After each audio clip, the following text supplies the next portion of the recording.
Oh, really? So where's Midnight? Ain't that your man now? Ain't you and Midnight hunching around? Bop! Winter just hangs up on her. Bitch, my mother got a bullet in her face. Don't be asking me about no dick right now. Back then you had to buy your freedom. Woulda had to kick up by the staff. Safety ain't nice like balls. Cross the gun line, you ain't coming back. You a Pokemon, I'ma Ash Ketchum. 40 on my hip, Smith & Wesson. Boy bands on me, one direction. Swipe, pull, foe up, now you flex. I ask your girl, why do you keep texting? Then I bust on her face, now she messy. Say to me, some out here teaching lessons. Bitch, you ain't fucking, then hit the exit. This is my letter to cat. I know I can't bring you back. I know wherever you at, you always checking my back. Remember when we bought the tech? Remember that shit just like yesterday. I be your Lord knows I'm best to say. You saved my life with that tech that day. You was the one double check that play. And we made it out of there, alright. And the only thing that you wanted was... If you have not already done so, please remember to like, share to Facebook, and subscribe, because it is so important to our success here on the YouTube. And if you are not a part of our book club, please remember to hit the Patreon link below and or the join button here on the YouTube. And for a small monthly fee of $5, you can be privy to all the shenanigans before YouTube gets it, if the YouTube gets it. Now, let's talk about Sister Souljah's The Coldest Winter Ever Part 3. So where we left off, Midnight had just picked up the girls from the Long Island mansion. Okay, remember Midnight called and said, Winter, get you and the girls ready. 2 hours later, he was at the house. They riding in the car towards Brooklyn, but instead of making that turn towards the project, they made the turn towards the hospital. Midnight pulls into the parking lot, says, let's get out the car. I need to talk to you. Okay, Winter's like, what the fuck is going on here? We not about to leave my little sisters in the car. I don't know what the hell you talking about, Clarence. But Midnight came over to the side she was at, put his arms around her and said, your mother has been shot. So while she's inside of the embrace with Midnight, she's asking questions. Midnight, is she going to die?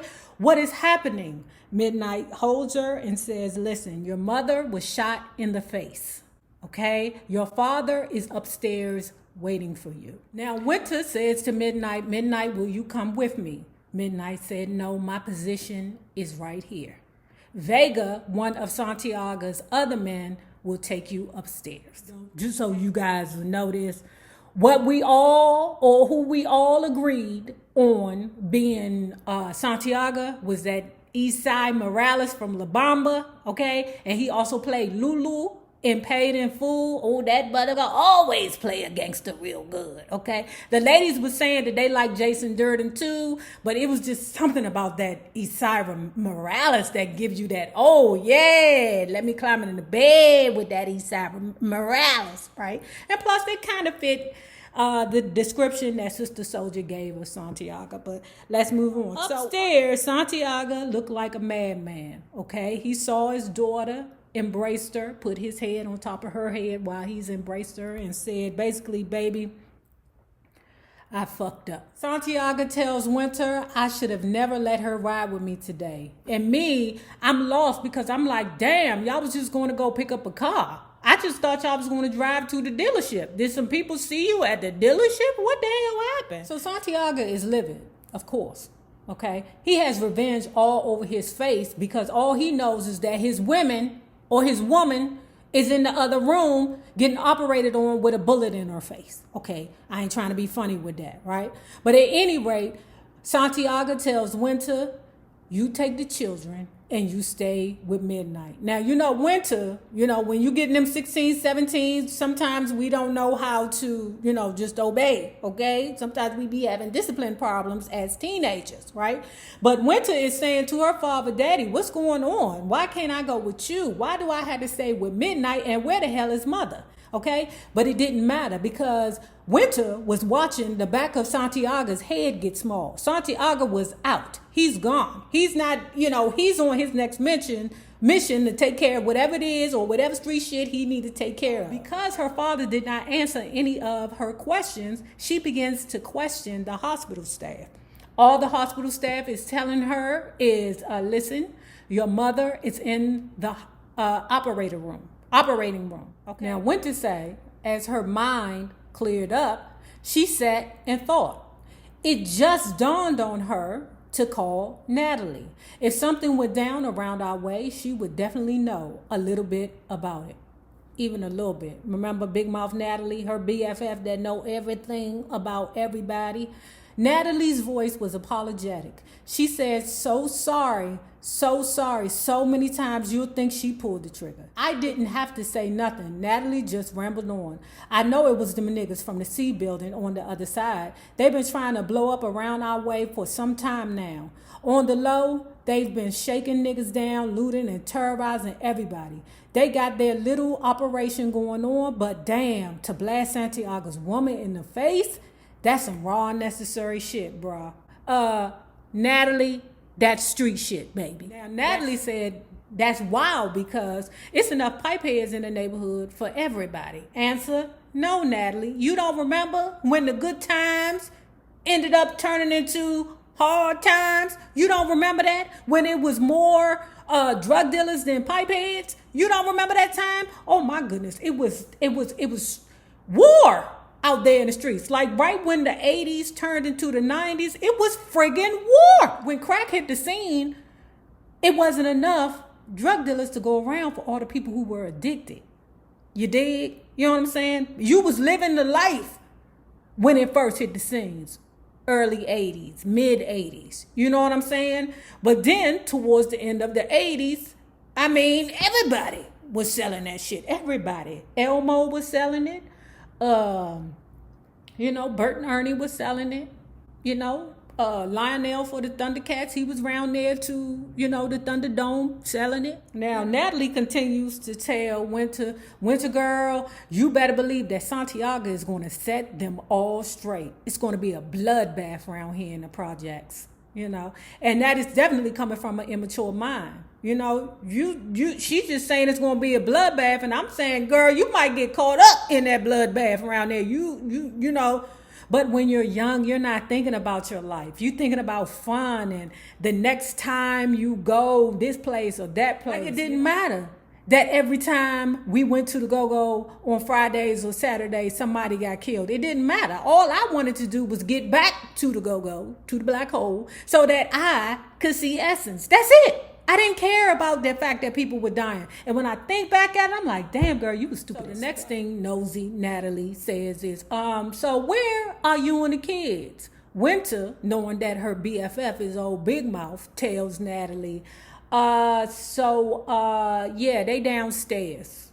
Oh, really? So where's Midnight? Ain't that your man now? Ain't you and Midnight hunching around? Bop! Winter just hangs up on her. Bitch, my mother got a bullet in her face. Don't be asking me about no dick right now. One of Santiaga's men who was in the waiting area with Winter had went to her, leaned down to her, told her in her ear, it's time for her to go. You should go back downstairs with Midnight. Driggers took her downstairs, they got in the car, and Winter started calling out orders. Okay, so what we get ready to do is drop these kids off at Aunt Lori. Midnight just looked at her. She said, where are you taking me? Midnight just looked at her. Okay, like she the mammy, like she the Don Dada. I told you, Winter thinks she is the Don Dada, like she really is running shit, right? Okay. So he looked at me with complete defiance, told me that he already had the plans from Santiaga and I should just sit back and do as I'm told. Midnight said, let me just make one stop. Now, after Midnight says to Winter, he finna make one stop, right? Her mind immediately goes to some thug, okay? She already in her mind's like, oh yeah, I got this razor. Let me put this thing up under my tongue and let me surprise a hoe when I walk up on her.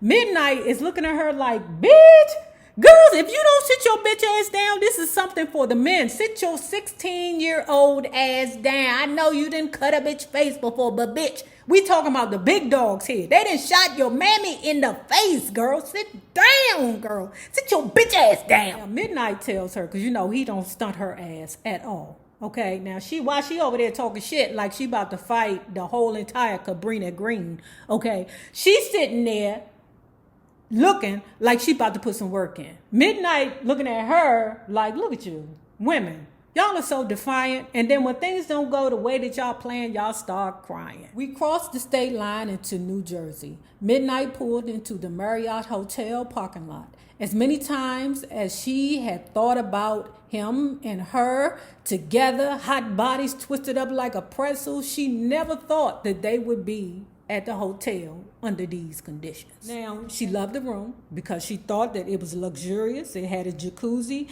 and she was thinking to herself that maybe once they put the children to bed, maybe her and Midnight can crawl into the jacuzzi together and enjoy themselves.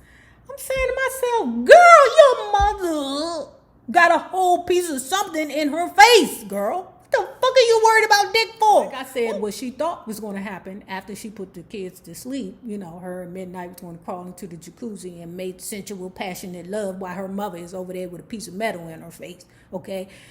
Answer no, Winter, okay? Midnight told her, get your fast ass in the room with your 3 little sisters, okay? And I'm going to sleep out here on the couch. Winter says, what is this shit about? 3 days? I have one dress with me, the one I'm wearing. The 3 little bears have no clothes and already have spilled shit all over themselves. Winter is trying to make sure that she look good when she go back to the hospital. She goes on to tell Midnight, you want me to walk around here with these messy looking ass kids and me in the same dress that I had on today? There's no way that I can do that. Now, Midnight says to her, Winter, wash the clothes. She goes, oh yeah, you're right. Hello, laundry. Midnight takes the phone from her, puts it down and says, girl, it's 12 midnight. The laundry is closed. The laundry room is closed. Take them goddamn clothes off them kids and yourself and wash that shit out in the sink. Okay? Winter was like, what? Use my hands and wash these clothes out? Ugh. Now, no. She's still complaining. All right? No, I'm too good to wash, shit out by hand. Don't you know I got a whole Magdalena or a housekeeper? Is it Magdalena? Magdalena housekeeper at home? No. Answer no. I don't even wash my clothes at home. And now you want me to use my hands to wash out these clothes?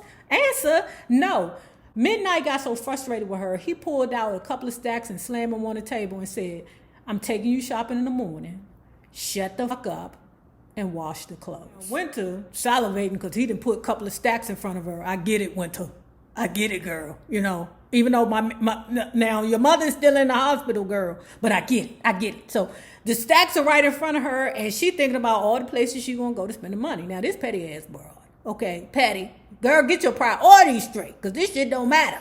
Okay, this bullshit that you about to talk about don't matter. She's saying to herself, I wonder if it's the money that Santiaga gave Midnight to buy us some things and go shopping and, go to the mall and stuff like that. Or is that actually Midnight's money that he's spending on us? Girl, who cares? Who cares? Okay, it could be Ronald Reagan's money. Nobody cares. Just spend the shit. Stepped out of the shower and grabbed 2 towels. Wrapped one around her wet hair and the other around her body. She said, I swerved into the living room where Midnight had positioned himself in front of the TV. His dress shirt was open. Underneath, he was wearing one of those crisp white undershirts. Child, that's a wife beater, child. That's a wife beater, okay? And don't forget, y'all, Midnight is Kofi Schofield or Sidibe Kofi. We know who he is, y'all. We know exactly who it is, sexy motherfucker, right? So anyway, he's sitting there, right? And then she goes on to talk about, I could see his gun on his waist, half tucked in his pants. My eyes slid down his legs. I could see another gun that held near his ankle. The blackness, the guns, his muscle structure, that white shirt, those white teeth, and his unfiltered anger was so seductive. I had to try again to get with him. Do you want me to wash your clothes? I'm getting good at it now. Midnight says, no, that's okay. So because Winter, in her feelings, because he keeps rejecting her, she says, are you homosexual or something, Midnight? Midnight responded to her, little girl, okay? Now, Winter, she goes full throttle, right? She goes in front of the TV and opens up the towel and says, are these little girl titties? Midnight responded, I'll see you in the morning, and picked up the remote. Winter was pissed. But Winter, you better take your pissy ass, okay? Because we see you pissed. Take your pissy ass in the room with your little sisters and stand down, girl. Now, in the morning, Winter hears Midnight on the phone talking to someone, okay? She pushes open the door. Who is that? Hang up the phone. He said, Santiaga. She gets upset because she's like, Santiaga? Why you didn't let me talk to him? I wanted to talk to him. First of all, Winter, if your father wanted to talk to you, he would have asked Midnight to let him talk to you. That's number one. Number two, girl, you finna go shopping. Shut the fuck up, girl. Winter kind of getting frustrated with the entire situation, so she started crying. You won't let me see my mother. I can't talk to my daddy. So Midnight, he wants to console her. So he wraps his arm around her and say, Shorty, I know it's tough on you, Shorty. You know, Midnight is comforting poor Winter, you know, with his embrace. Winter decides that she's going to take advantage. She's going to cry more so that he can hold her tighter, right? Now she crying louder, you know, Midnight holding her tighter, and the three little ones come out, okay? And the three little ones is like, what if it's my big sister crying? So they start crying. So now Midnight is trying to preoccupy all four of the girls' minds, okay? Everybody, let's get up. Let's go to the mall. Let's have some fun. Midnight turned towards Winter and said, yo, Shorty Tough. That's his nickname for her. 2 more days. That's it. Then you'll be back home. Try to stay cool, you know. Now, Winter is over there salivating at the point that he done gave her a new nickname. Shorty Tough. That's when you know you in there. When they start giving you nicknames. And that's their own, you know, specific nickname. Not like Boo or Honey or Sweetheart or Pretty or, you know, whatever it is, them niggas. Because you know that's all they do. They give all of us the same names. And then that way you can't get none of the names confused. You know how I know that? Because back in the 80s, I used to call all my niggas Pumpkinhead. Taking it to the streets. Ow, ow, ow. Taking it to the streets. Ooh, I was a... Woo! Ah! So now they at the mall and Winter's eager to buy these mini skirts. Okay? Midnight say, no, not on my watch. Not on my watch. Winter says to Midnight, I wear these type of skirts all the time, but not when you're with me. That won't happen, okay? He grabs her by the hand and said, come on up here. Let's go to Bloomingdale's, okay? He takes her up there to the Eileen Fisher section and buys her a pantsuit. From Eileen Fisher?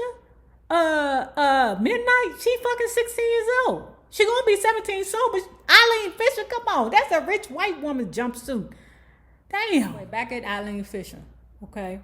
Winter tries it. She says to Midnight, is this what you would want Tasia to wear? Midnight say, Tasia? Yeah, Tasia, your girl. Because I don't give a what you want your sister to wear. I want to know what the hell your girl wear. Midnight said, that's not my girl. That's not what I heard. Midnight say, I don't give a what you heard. Okay? Midnight says to her, you and them silly bitches you be with, they don't know me. They just chickens, a bunch of chickens who ain't got shit to do except for run their mouths. So are you saying you weren't fucking Tasia? Is that what you want to know? Do you want to know if I was fucking her? How would you like it if I told everybody that I fucked you? If I fucked you. Now, after they get finished shopping, they go to this expensive seafood place, right? I forget the name of the place, but they go there to eat, right?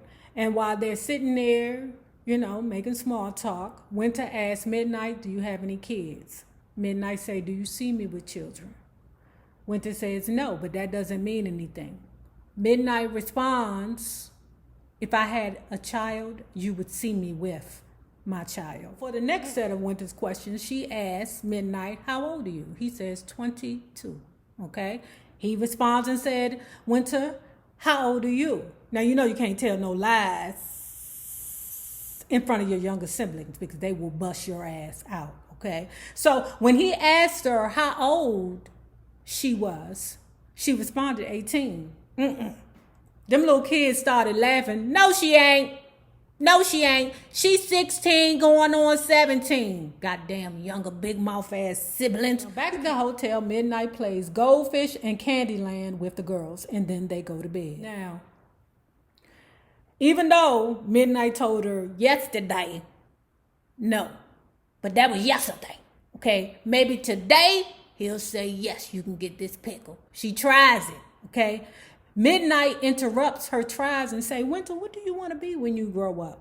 Okay? What kind of life do you want to live? Don't be asking me what I want to do with my damn future and I'm only 16 years old. Nigga, I don't even know what the hell is going on with tomorrow. Okay? At 16, you have no idea what you want to do with your, at least I didn't. Anyway, frustrated with the questions, she grabs his Walkman. Let me tell y'all what a Walkman is, right? A Walkman could be, about this size, however big enough to fit a CD in it or a tape, right? And it would have some headphones to it. Like, what was them things? Like iPods. You know what I'm saying? Like remember the little things they sold that held like all this music? Before that got there, the iPod, before that came about, we used to do these things called Walkmans, okay? And you would just insert your tape and, fast forward or rewind or your CD, whatever it is. But anyway, she grabbed his Walkman. The wire from his headphones for the Walkman, because, they didn't have wireless then. They had, the headphones with wires connected to the Walkman, right? So it was wrapped around his wallet, okay? You know us ladies. Okay. Oh, that's his wallet. God damn it. Where's my camera phone? I need to take some pictures. She says when she pulled the Walkman wire, the wallet flipped open. With my back to him, I went through his stuff.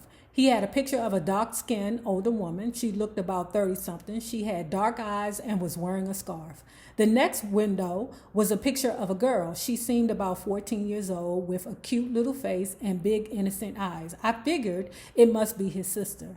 She seemed way too young to be his girlfriend. She was dark just like him. Also inside the wallet was a piece of paper folded twice over. It was old and worn. I opened it carefully, trying not to make noise. It was a flyer advertising a Sister Souljah speaking event. The next morning, she hears heavy breathing and heavy panting. Okay? She's like, what the fuck? Somebody hunting out there in the living room and it ain't me? She pushes the door open and it's Midnight doing about 150 push-ups. I like somebody that just randomly just do push-ups because that means that you care about your, health. And 9 times out of 10, their body looks, At push-up 150, he hops up, looks at Winter and say, what we going to get into today? How we going to keep the little shorties busy today, Winter? Now, moving forward, Midnight delivered Winter and the girls home at 10 p.m. sharp. My handsome father was standing in the doorway waiting. His white linen suit gleaming in the light from the moon. His big hands rested in his pocket. He embraced Midnight as if he was family. Y'all, don't y'all see Eastside Morales? Ooh, I see Lulu from Paid in Full. That's what I see, Lulu. At home, Winter noticed a small scar on her father's face that wasn't there before. All right, Daddy, just fill me in. Whatever you need me to do, I'm down. Because don't forget, Winter thinks she old Souljah, okay, in the ranks, and that they all just gonna be out in the middle of the street fighting like it's West Side Story, okay, according to Winter. That's the way she thinking about the situation. Answer no, girl. Answer no. That's not how real street shit work. People get bullets in their face, girl. That's what happened. That's the real shit, girl, right there. Not, you pulling a razor out and slapping some, sliding it down some bitch named Kiki face. No, girl. That's a part of it, but that's not the big part. You have to prepare yourself, Winter. Your mother looks a lot different, but hopefully the Mercedes-Benz I bought her will lift her spirits. She go out back, and it's a big, beautiful Mercedes-Benz S600 V12. That's the big daddy. Okay. That's grandma right there. You heard me. Now I know a whole bunch of 550s rolling around this bitch, but I don't know too many S600s. Okay. Is that the Maybach? I don't know. Okay.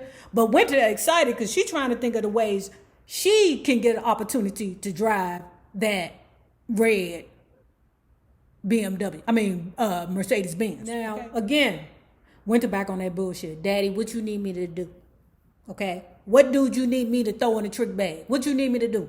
Pretend like I'm a fuck him? This not in the book. But you know that's what they do. Pretend like I'm gonna fuck him, and then y'all run up in there and get his ass. What you need me to do? But that's just part of the game. That's not in the book, but that is definitely a part of the game. But anyway, Santiaga responds to her, baby, just stay out of Brooklyn. Winter's like, Brooklyn? In her mind, she like, it's so much fun in Brooklyn, though, dummy. Your mammy got blasted in Brooklyn, girl. But anyway, when Mama was wheeled into the house the following week, it didn't matter that Santiago had coached us on how to act and what to say. By this time, he had told my younger sisters that Mama fell down and had a little accident where she cut her face. But no rehearsal could have prepared them for what they saw. Anybody who knew Mama could only be thinking one thing. Damn, who was that? She looks bad. Now, if you have not already done so, please remember to like, share to Facebook, and subscribe because it is so important to our success here on the YouTube. Now, remember this, the same people that you meet on the way up will always be the same people that you meet on the way down. My naysayers, my patron loves you babies. Y'all have a good one. Taking it to the streets. Taking it to the streets. Oh!